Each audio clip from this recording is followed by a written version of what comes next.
Hi, my name's Elle and I am learning to be a seamstress. Hello, welcome back. I currently have COVID. So I'm wearing pajamas from like the waist down, and I put on a nice jumper just to make myself feel fairly presentable for YouTube and not really put on any makeup, but just put some earrings on to make myself look slightly more presentable. I don't know if it's working.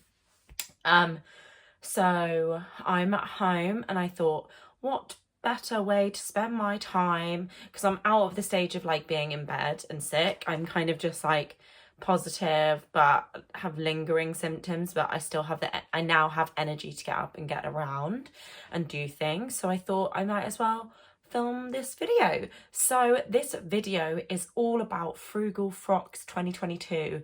I participated last year and I had a great time, and I thought I'm gonna do it again this year and I'm gonna vlog about it. So here goes. So Frugal Frocks is a month-long challenge in March, which is run by @Frugalissima and @The Yorkshire Sew Girl. You have to sew a fabric from your stash and using a pattern that is free to everyone. So that's where it differentiated slightly from last year. It was very much similar. However, you could use patterns that you had got free in a magazine, or that you had in your stash, I'm not sure. But I remember last year I sewed a dress with a pattern from Butterick, which I had received in a magazine. But I don't think we can do that this year because it needs to be free for everyone, which I completely understand. This year it's going to be more PDFs and patterns that you can find online, which is super exciting because it's going to open us up to a whole new world of possibilities. I'm just going to quickly show you the dress that I did make last year. I love this dress now. I had a horrible time making it initially. I really didn't enjoy the process. I found it really difficult. I found the instructions quite confusing and the sizing confusing. I do want to make this again, and I am planning on making this dress again with this viscose. Hopefully it will be a lot more fun than the first time. But yes, as I said, I won't be able to enter that into Frugal Frocks because it doesn't really go with the rules and regulations, which I get, that's totally fine. So in terms of free patterns and some of the ideas that I've got ahead of this month's challenge, by the way, you need to have revealed your garment by the 31st of March on Instagram using the hashtag FrugalFrocks22. Is that correct? That was incorrect. Guys, you can just blame COVID for me being an idiot. The hashtag is SoFrugal22. Anyway, so in terms of my ideas of what I want to make, my go-to anytime I think of free patterns is Peppermint Magazine, which is an online magazine and website that you can go on, and there is a whole load of free patterns on there because each month they release a pattern in collaboration, usually with an independent designer, and then you can download that for free from their website. But there is an option to donate, and at the moment they have been hit by severe flooding, and so any donations will be going towards their flood appeal, which is great. So I've made a few Peppermint Magazine free patterns before, and they've always been like up there with some of my favorites, and they are always beautiful. Come on, use your words, Elle. They choose really fabulous designers and really great garments, and I just think all of them are spot on. So the one that I want to talk about mostly today is the Peppermint wide leg trousers. So I'm going to pop the photo up here. I made these trousers at the beginning of January, and then I posted a video on YouTube talking about how I really struggled with the fit and it made me feel rubbish. And I was really gutted when making these because I just didn't get the sizing right. But that was my fault because I didn't grade correctly and I didn't measure correctly, etc, etc. So I would like to make these again, and I made them in an IKEA fabric, which was Do I have any? Ah, yes. So I made them in this fabric, and I kind of got to the stage of putting the zip in when I realised they didn't fit, and I'm going to go back and fix them, but I did have a tiny bit of this fabric left. And then I also had some green cotton twill in my stash. And so last week I started making another pair of peppermint wide leg trousers. I didn't intentionally mean to mesh these two fabrics together. I originally was just like, okay, I'm going to make these peppermint trousers again. It's a free pattern. I've got this green cotton twill in my stash, and I'm going to do it for Frugal Frocks, and I'm going to make them in a bigger size, and I'm going to have a good time. And then I realised I didn't have enough of the green twill. So I started to just fill in the gaps of what I needed using the leftover black and white fabric that I had from when I first made the trousers. So then I've started sewing these trousers with the amalgamation of both fabrics, and I'm really loving it. I'm obviously not going to reveal them to you yet, but I'm halfway through and I'm really enjoying the process, and this is definitely going to be one of, I'm hoping one of, if I have time, my garments for Frugal Frocks. I kind of wanted to show you that I'd started one, and then we're also going to talk about some other patterns and fabrics that I might make for some more Frugal Frocks garments. But yeah, hopefully these trousers will fit. I did make them in a bigger size. I have graded from the waist to the hips. I'm hoping that they are going to be gorgeous, but yeah, they might look a bit odd because I've used two fabrics from my stash and melded them together, so it's going to be a bit patchworky, and yes, we'll see if you like them. So also on Peppermint Magazine there is a wide strapped maxi dress. I've spoken about this in the past because I just think it's such a summer staple. I've never made it, but I've always wanted to, and I know that I want to make it in a bright colour, one singular colour, no pattern. Usually I make everything with a pattern, but I just think if I want a staple dress, this maxi dress that you can just throw on whenever you want, that summer comfort, I think I'm going to make it in a single block colour. And in my stash I have some yellow linen. So I have this gorgeous yellow linen, which is from Goldhawk Road, and I think I have been saving it to make a summer dress, and I think this will be a great opportunity.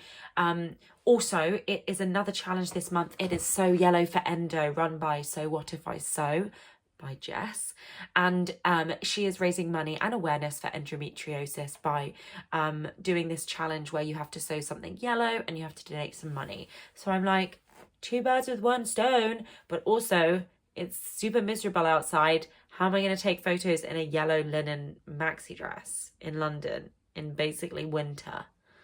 So maybe that'll be an inside photo shoot, but I'm just thinking, get ahead of the summer, like make it now.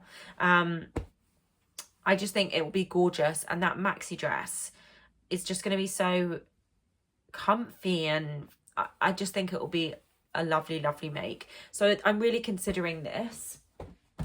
Speaking of So Yellow for Endo, I did win some prizes last year from the rag shop, and I won a selection of yellow fabrics, and this has been in my stash ever since, and it's stunning, and I don't know why I haven't used it yet. It's this viscose chalice, beautiful, almost mustard colour, and it's in my stash waiting to be used, and I don't know what to make. I have some ideas. I say that. I have some ideas. What are my ideas? What are my ideas? So I could make the ruffle sleeve top from Peppermint Magazine again, which is here. Do I want to make another ruffle sleeve top? I've made one and I really enjoyed it. And it probably would look very nice in a viscose. Do I want to make a ruffle sleeve top? It is gorgeous in the fact that it's quite a simple construction. There's no buttons or zips. It's just your front, your back, your facings and your sleeves. And it's very pretty. I do have one and I really like it. That's an option. another top pattern, I don't know why I'm thinking top, but another top pattern is the Chrissa top from Amy Nicole Studio, and that's a free download, and I will post the link below as well. It is this really simple tank top with this like why have I called it that? With this like cross back, as in it's 2 panels on the, I'm just going to show you, I don't know why I'm explaining. These like panels on the back, which I just think is so cute. I've not really seen many tops like that, and I'm a big fan, but I think that would do better in a sturdier cotton, almost like this one I have here. This is an orange gingham, and it's so pretty, and I got it also at Gold Hawk Road, and I'm thinking that would be a nice top, but then it's also would be a nice shirt, but is it big enough? But maybe that helps if I just narrow it down to these 3 fabrics that I want to use, and they're very summery. Oh, and I think, yeah, I think it'll be really fun to sew something this summery this month. But in terms of other free patterns, I do have some more ideas. Another pattern which will go really well, I think, actually, with this crisp cotton gingham is the Cool Stitches Elliott top. So on Cool Stitches website, there are a couple of patterns which is kind of pay what you want, and the Elliott top is one of those. She does suggest that you pay €10, but you can have it for free. It is a free download, and it is this such oh my god, it's so cute with its puff sleeves and like the channels. It's elastic channels, isn't it? No, I don't think it's elastic channels. It's with its puff sleeves, and there's 2 channels under the bust which you gather in, and it gets that really nice waist, like really cinched waist, and I think that would look really lovely in this fabric. I don't know if I have enough. This looks like this feels like a meter to me. I mean, I could just check, and maybe it won't be, but again, I don't know. I always just love sewing with cottons and like those crisper fabrics that in my mind, I'm like, oh no, that pattern will only work with a crisp cotton, but maybe it would work with a viscose like this one. I just love doing a puff sleeve in a cotton, but maybe I just really love that like big, crunchy, big puffy sleeve. So yeah, I'm not sure. Oh, there is also this free shorts pattern, which is going to be the last one that I talk about, and I just think it's so adorable. Where is it from? So this shorts pattern is from Pearl Soho, and it's called the Gym City Shorts. The City Gym Shorts, and they are so cool. They're like retro looking gym shorts. I don't know why I think that they're retro looking, maybe they're not, but they look like 70s shorts to me, with like a white crop t-shirt and someone in rollerblades wearing them. And I love that she used Liberty fabrics on the front. It's a woven short, which I wasn't expecting. Is it? Yeah, they are woven, which you just don't expect from like gym shorts, and they don't require a lot of fabric. It says that she used 3/4 yard of this blue fabric and 1/2 yard of the London Liberty fabric. Why did I say London Liberty? That doesn't make sense. So in total, 1.25 yards. I don't know how to use yards, so I'm going to suggest it's about 1 meter of fabric, which I definitely have 1 meter of some random cottons. I could even just amalgamate different cottons together to make a cool pair of shorts, which look really comfy. So yeah, I have loads of ideas going around my head and a lot of sewing to do, so I'd better crack on with it. There is, I think, 2 vloggers every day doing a video about Frugal Frocks, so you have loads of content to get your teeth into. Keep watching and following the hashtags. As always, you can find me on Instagram at Elle and the Stitches, and you can find my podcast in loads of places. We're called the Tipsy Sewist Podcast.